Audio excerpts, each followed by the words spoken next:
வணக்கம் நண்பர்களே. இந்த உலகத்துல எத்தனையோ காதல் கதைகள் இருக்கு. ஆனா இந்த உலகம் தோன்றுவதற்கு காரணமா இருந்த முதல் காதல் கதை எதுன்னு உங்களுக்கு தெரியுமா? படைப்பாளிக்கும் அவரோட அறிவுக்குமான காதல். பிரம்மா சரஸ்வதி.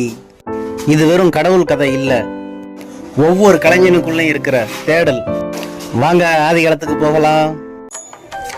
சுத்தி ஒரே இருட்டு. பிரம்மா மட்டும் தாமரை மலர்ல உட்கார்ந்துருக்கு. அவருக்கு படைக்க தெரியும், ஆனா என்ன படைக்கணும்னு தெரியல. கையில மண்ணு இருக்கு, ஆனா அதுக்கு உயிர் கொடுக்க தெரியல.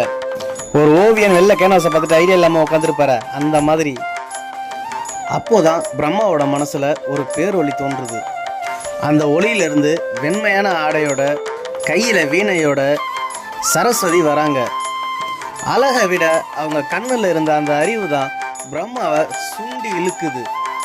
பிரம்மா அப்படியே உறைஞ்சி நிற்கிறாரு. சரஸ்வதி பேச ஆரம்பிக்கிறாங்க. படைப்புங்கிறது வெறும் உருவம் இல்லை, அதுல ஒரு உணர்வும் இருக்கணும்னு சொல்றாங்க.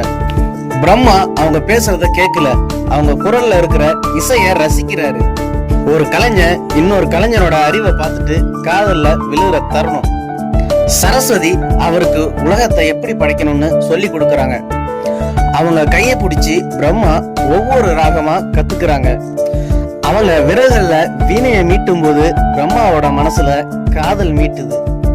நீ சொல்லி தரும் அறிவை விட உன்னோட அசைவுகள் தான் எனக்கு அதிகமா புரியுதுன்னு பிரம்மா நினைக்கிறாரு. சரஸ்வதி வெக்கப்பட்டு ஒரு பக்கம் நகர்றாங்க. அவங்கள மிஸ் பண்ண கூடாதுன்னு பிரம்மாவுக்கு ஒரு பக்கம் தலை முளைக்குது. அவங்க மேல போறாங்க, மேல ஒரு தலை முளைக்குது. இந்தாண்ட போறாங்க, அங்கேயும் ஒரு தலை முளைக்குது. இப்படிதான் 4 திசையிலும் பிரம்மாவுக்கு தலை முளைக்குது. இது புராணமா இருக்கலாம், ஆனா ஒரு காதலனா யோசிச்சு பாருங்க. காதலி ஒரு செகண்ட் கூட கண்ணை விட்டு மறையக்கூடாதுங்கிறது வெறித்தனம் இந்த பிரம்மாவுக்கு. பிரம்மாவோட இந்த தீவிரமான காதலை பார்த்துட்டு சரஸ்வதிக்கு ஒரு விளையாட்டுத்தனம் வருது. அவங்க ஒரு மானா மாதிரி ஓடுறாங்க, பிரம்மாவும் பின்னாடியே ஓடுறாரு. அவங்க காத்தா மாறினா பிரம்மா மூச்சா மாறுறாரு. கலைஞர்கள் எப்பவுமே அப்படித்தான். கலை கூடி வரும்போது அது தப்பிச்சு போய்கிட்டே இருக்கும். அந்த தேடல் தான் காதலோட உச்சம். தேடி தேடி சோர்ந்து போன பிரம்மா தான் மனசையே ஒரு நதி படுக்கையா மாத்துறாரு. அப்பதான் சரஸ்வதி ஒரு பிரவாகமான நதியா அவங்க மேல பாயிறாங்க. அதுதான் சரஸ்வதி நதி. உடல் ரீதியா சேர்றதை விட உன்னோட ஆன்மாவோட கலக்கிறது தான் நிம்மதின்னு பிரம்மா உணர்றாரு. காதல்ல மூழ்கி படைப்பு தொழில பிரம்மா மறந்துட்டாரு.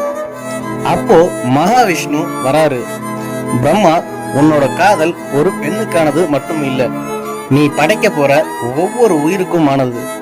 அட்வைஸ் பண்றாரு. காதல்ல இருக்கிறவங்களுக்கு ஒரு சரியான வழிகாட்டல் தேவைப்படுற தருணம் இது. சரஸ்வதி ஒரு நிபந்தனை போடுறாங்க. நான் உனக்கு வெளியில இருந்தா பிரிஞ்சு போயிடுவேன், அதனால உன் நாவிலே எனக்கு இடம் கொடுன்னு கேக்குறாங்க. பிரம்மா சந்தோஷமா ஏத்துக்கிறாரு. இங்கதான் ஒன்னா சேர்றாங்க. பிரிக்க முடியாத பந்தம் உருவாயிடுச்சு.